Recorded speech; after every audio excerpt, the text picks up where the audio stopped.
बड़ी upsetting news आ रही हैं पाकिस्तान से। कहा जा रहा है कि 5 चाइनीज़ जो हैं वो मारे गए हैं। खैबर पख्तूनख्वा का एक इलाका है शांगला, वहाँ पे से भी आप पूछेंगे, हम पाकिस्तानी लोग वाकई आज़ाद हैं। हमारे भी हालात ऐसे ही हैं। कश्मीरियों की तो बाद में बात करेंगे, शायद उधर तो फिर भी कुछ उन्हें इंडिपेंडेंस मिल जाती है। यहाँ पे आपको 4G सर्विसेज मिल रही हैं, वहाँ पे तो इंटरनेट नहीं है। यहाँ पे आपको स्कूल्स मिल रहे हैं, वहाँ पे तो बच्चे टाटों वाले स्कूल में बैठ के पढ़ते हैं। यहाँ पे आपको हर चौक पे एक हॉस्पिटल मिलेगा। आज़ाद कश्मीर में मीलों दूर तक हॉस्पिटल नहीं है। उससे पहले हमने न्यूज़ देखी आज सुबह कि पाकिस्तान के अंदर जो एक इलाका बलूचिस्तान का है, वहाँ पे भी एक नेवल एयरबेस जो थी, वहाँ पे भी हमला हुआ है। बहुत ज्यादा लगा दी उन्होंने। ठीक है, वो यूनिवर्सिटी में लगाई गई या फिर कॉलेज में लगाई गई? तालीमी अदारा। तो क्या कॉलेज के अंदर सपोर्ट किन लोगों ने की, ये भी इनसे पूछे जरा। लोगों ने की? सबसे ज्यादा हिंदू कम्युनिटी थी उसके साथ। उस लड़की को सपोर्ट किया कर रहे थे वो। जो आर्म्ड दहशतगर्द हैं वो इस वक्त पाकिस्तान के एक फुल फ्लेज उन्होंने एक मिलिटेंट ऑपरेशन जो है वो शुरू कर दिए हैं।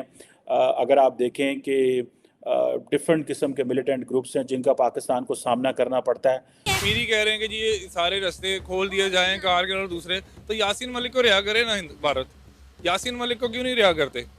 फिर उनकी मिसेज जो आयशा हैं वो आके पाकिस्तान में या कहीं पे भी कोई भी बात कर रही हैं, किसी भी लेवल पे आप अपनी आवाज़ उठा रहे हैं, तो उनको आज़ाद करना चाहिए ना।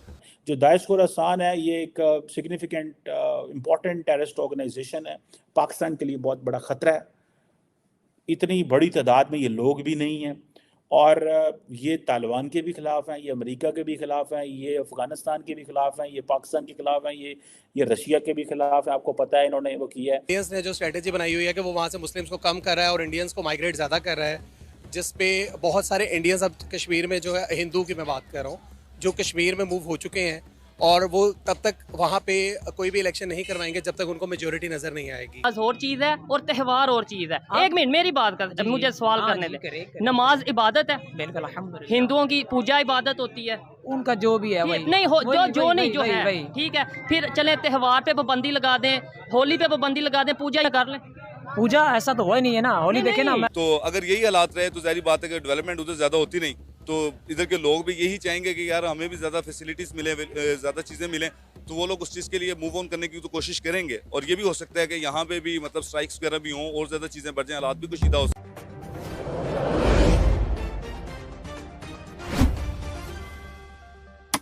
बड़ी अपसेटिंग न्यूज़ आ रही हैं पाकिस्तान से।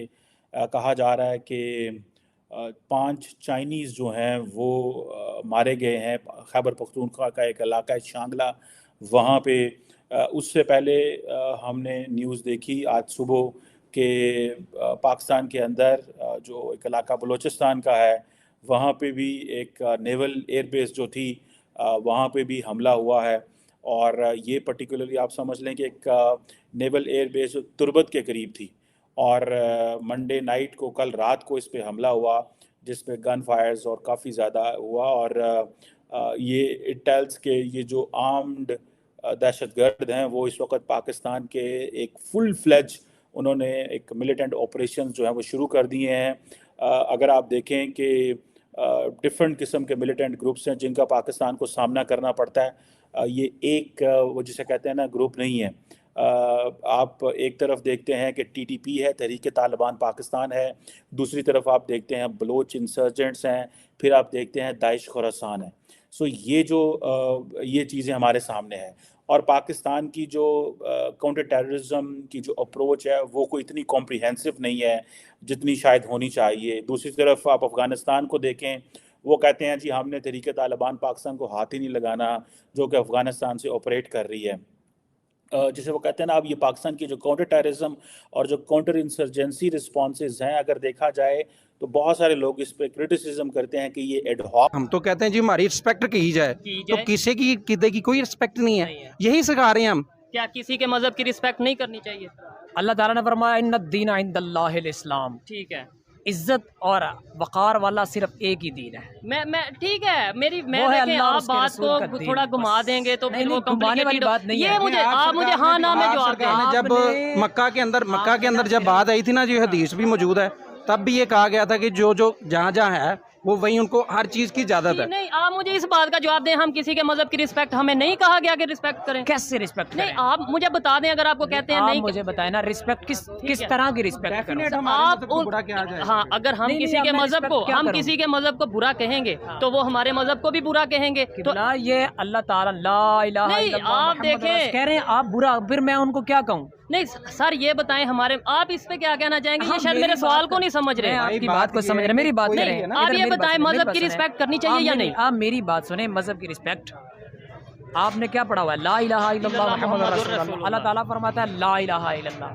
कोई नहीं है। सर मैं ये नहीं कह रहा आप उनके मजहब को माने, मैं कह रहा हूँ रिस्पेक्ट करें। रिस्पेक्ट ये होती है कि अगले बंदे को आप इज्जत दे रहे हैं। तो देनी आप इज्जत। यानी इस्लाम में ये नहीं है कि इज्जत दें किसी के मजहब को। किसी के मजहब को आप एक मुशरिक को इज्जत देंगे जो कहेगा कि अल्लाह के साथ शरीक होता है, और जो अल्लाह के साथ किसी को शरीक ठहराए आप उसको इज्जत देंगे? सर आप इस, मैं तो देखे उन्हें शायद मेरे सवाल वैसे वो कहते हैं आप सवाल जो भी करें, अभी लेकिन हमने सवाल किया, मैं उसका जवाब मैं लड़ा हूं आपके साथ। नहीं, लेकिन आपने ऑथेंटिक जवाब नहीं दिया। आप पढ़ी लिखी बात है, छोटी सी बात है।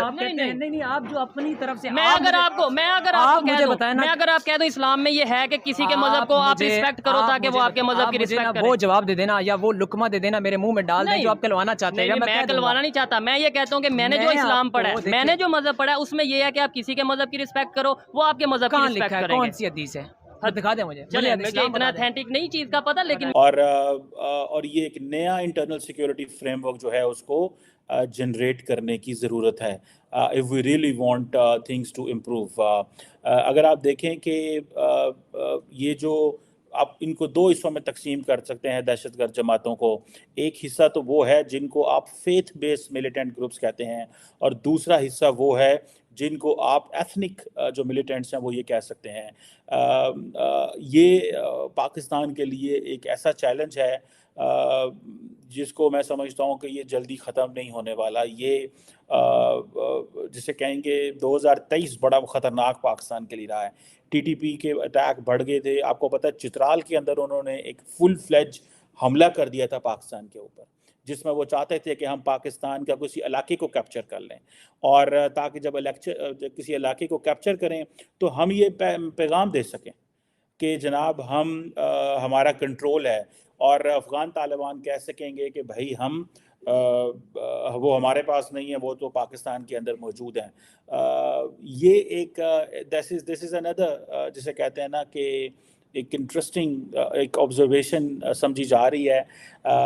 और देखें टीटीपी जो तहरीक, किसी भी ग्रुप के पास कोई टेरिटोरियल कंट्रोल नहीं है। सो एज जिसे आप कह सकते हैं, इनको आप इंसर्जेंट ग्रुप कह सकते हैं। और अब आप देखें कि अगर वो एक इंसर्जेंट ग्रुप से वो ये चीज़ें कर रहे हैं, और पाकिस्तान के अंदर हम कैपेसिटी